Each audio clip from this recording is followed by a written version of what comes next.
Iba rin kasi yung yung magvo-vlog ka at saka mag-start ka ng camera. Alam mong ko-connect siya 100% of the time.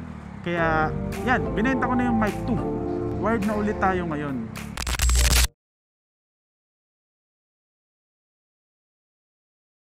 So bago natin simulan tong ride natin ngayon, gusto ko lang ibigay yung first 30 seconds ng vlog natin para magbigay ng isa sa mga pinaka-emotional na shoutout na ibibigay ko doon sa namaalam natin na kapatid. So kasama natin siya sa Adventureros. This year lang natin siya naging kaibigan, pero ang dami na nating ride agad na napagsamahan sa Randall, simula Mindoro hanggang North Loop. Kailan lang yon, nakakagulat yung balita. Mamimiss ka namin, sir. Salamat sa pagkakaibigan. May kliman, sobrang solid. Sobrang solid talaga ng mga ride natin. Yun lang, sir. Mamimiss ka namin. Ride in Paradise. Tasting no tears, not fighting no fear. Yaw, nakalibre-libre rin ang daan. Kanina napakatumal. Mas traffic pa sa Skyway kaysa ata doon sa baba. Lagi na lang ganyan pag galing kang Buendia. Anyway, welcome back sa inyo mga kasolid. Yan na ang official na tawagan natin dito sa channel na to, dahil lagi kong sinasabi ang word na solid. For today, samahan nyo lang ako dalawin ng ating kaibigan. At habang papunta tayo doon, pag-usapan natin ang DJI Mic 2. Kitang-kita nyo naman sa thumbnail at title, yan ang ating pagkikwentuhan habang tayo ay bumabiyahe. Ang sarap oh, hapon, tapos parang uulan na hindi uulan, ang lamig. Sabayan mo pa ng isang kamote katulad ko na hindi na naman nakagear. Woo! Sarap. So wala nang paligoy-ligoy pa. Bakit hindi ko marerecommend agad ang DJI Mic 2? Yan kasi yung pinakausong setup ngayon, lalo na sa motovlogging. Kasi ang DJI Action 4 plus DJI Mic 2 diretsong connect na. Kaya maraming tumatangkilik at isa tayo sa nadali actually.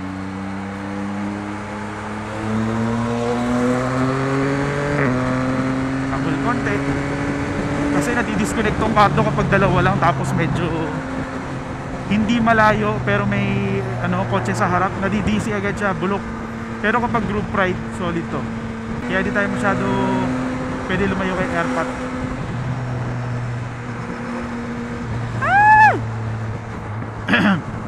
Sorry. Bago natin husgahan at kutyain ang DJI Mic 2, syempre kailangan muna natin puriin. Kasi ang experience ko with DJI Mic 2 ay napakaganda. Yung quality niyan sobrang solid. Tapos yung convenience sa paggamit sobrang ganda rin, sobrang dali. Kasi nga, i-on mo lang parehas, magko-connect na siya eh. Auto-connect, wala ka ng problema, yun na yun. Tapos kapag binili mo yung mic 2, meron na rin yung wind muffler ba tawag doon? Wind muff? Basta yung, ang ganda naman ito. Forma. Yun nga, may kasama na siyang yung dead cat para hindi niya makuha yung mga wind noise. So as a motovlogger, so itong two main reasons ko, walang nagsabi sa akin ito, hindi ko na-realize, wala akong napanood sa YouTube. Pero with these two reasons, enough na siya para bumalik ako ng wired. Uy, wow, thank you. Thank you. Grabe yung kabig niya. Kala mo naman naka-GS tayo. Ito rin, ang babait ng tao ngayon ah. Thank you sa inyong lahat. Balik tayo sa mikropono. Ayun na nga, wala nang paligoy-ligoy pa. Ang number one na dahilan, yung size niya. Hindi pala siya kakasya sa helmet mo. Hindi ko alam kung dahil yung sa mukha kong mataba, or lahat naman tayo, tingin ko kapag kumuha ng helmet, gusto natin na maganda yung fit para safe tayo, di ba? So wala masyadong extra space para paglagyan ng rectangle na DJI Mic 2. Alam ko mukha siyang maliit dahil ang tingin ko rin doon ay maliit bago ko bilhin. Pero nung nandun na ako, oops, huwag ka muna kumanan please, thank you. Pero nung nandun na ako sa sitwasyon na yon, malaki at saka dumidikit siya sa bibig ko. Basta yung size niya, malaki siya para sa helmet. Kapag pinasok mo siya dito sa loob ng helmet, baka makiss mo na yung mikropono mismo at hindi siya komportable. Yun kung swerte kang may extra space ka pa. dun sa isang helmet ko susuot natin ngayon, wala na talaga, hindi na talaga kakasya. Kaya ang setup ko dito, nasa labas ang mic. So yun yung hindi ko na isip nung una. Pero kung tingin nyo naman, meron kayong space sa helmet nyo kahit konti, tapos ipasok nyo lang dun yung DJI Mic 2, okay na yun eh. Maririnig na kayo sa yung boses nyo sa buong helmet nyo, kahit na hindi tutok sa bibig nyo. But again, yung size nya hindi siya okay. So that's number 1, kasi yun yung pinakaunang napansin ko pagbili ko pa lang. Number 2, walang nagsabi, aray, na merong patalon ditong dalawa, ang sakit sa itlog. So number 2, walang nagsabi sa YouTube na may issue pala ang DJI Mic 2 at saka DJI Action 4 sa pag-connect once na na-pair mo na yung Bluetooth na mic. Ito ang pinakamalaking problema ko na na-experience.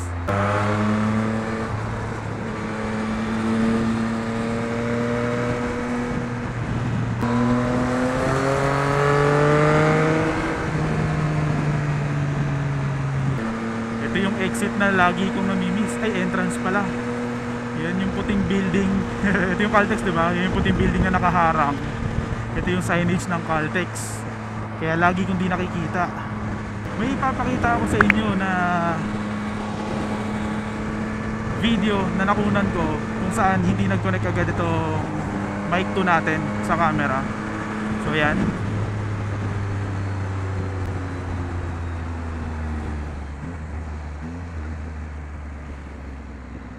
Biglang traffic.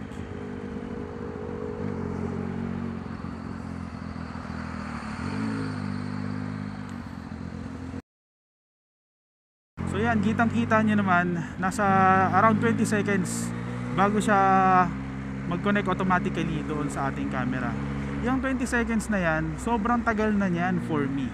Kasi kung i-imagine niyo na nasa ride kayo, pipindutin mo yung camera, yung record button, mag-auto on na yun, diba? Tapos diretso record na yan eh. Minsan may gusto ka kunin na pangyayari or view. So yung 20 seconds na yun, masyadong matagal, may mamimiss ka minsan eh. Swerte ka pa niyan kapag kumunik ng 20 seconds. Kasi meron din mga time na hindi siya nagko-connect at all.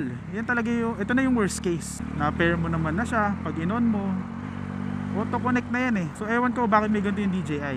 Yan yung pinakamalaking issue sa akin. So kung may makita man akong mga short clips na may de-demo ko sa inyo kung ano nangyari kapag hindi nagko-connect,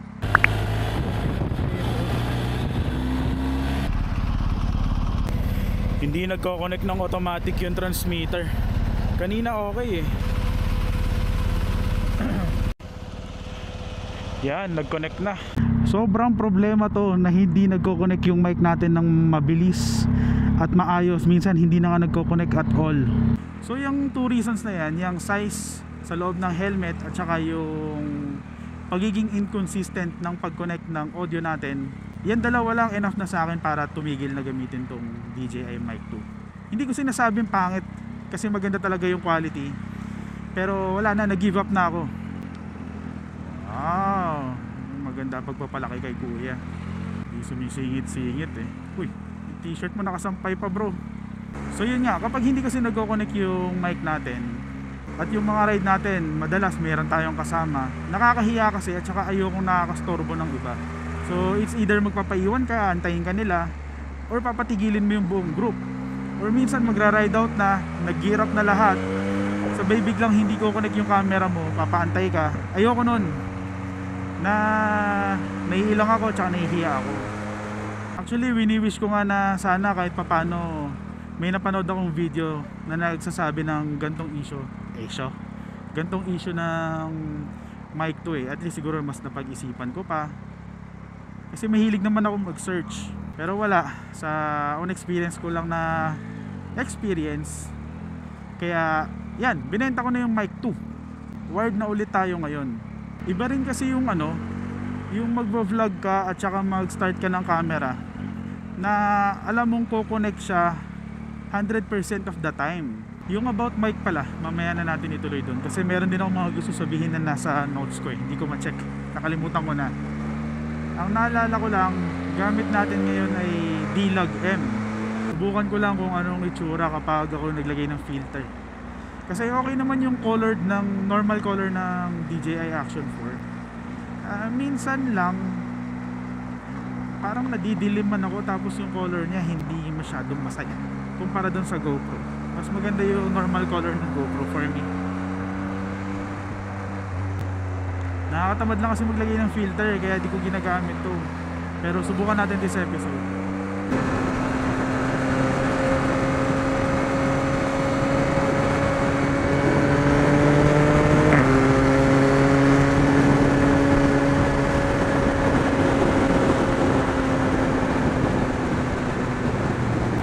Chill lang tayo, hindi naman tayo nagmamadali ngayon. Ang maganda dito sa DJI Action 4 na isa na hindi nakapansin ng lahat, ang bilis ng blinking red niya kapag recording na. So isang silip mo pa lang, parang madalas, halos always makikita mo na kung nagre-record ka eh. Di ba, check mo lang ng mabilis. So dahil mabilis yung flash ng blink niya, hindi katulad ng GoPro, ang tagal ng interval, yung saglit na sulit ng gano'n, kapag na-miss mo, kailangan mo sumilip ulit. Tapos pag silip mo ulit, hindi mo na naman na-tsempohan, i-check mo nang i-check, or magstay ka ng matagal na nakaganon. Eh, di ba hindi naman safe kapag hindi ka nakatingin sa dinadaanan mo. So ito, ayan o, red, kita ko agad, red, oh, walang palya. Sa GoPro, ang tagal ng interval. Maliit na bagay, pero sobrang laking plus niyan for me.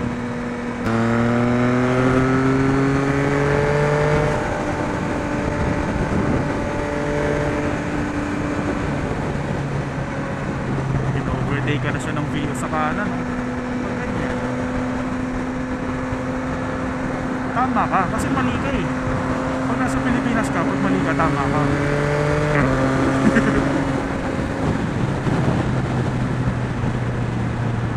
Uy, yung ulan, huwag naman sana.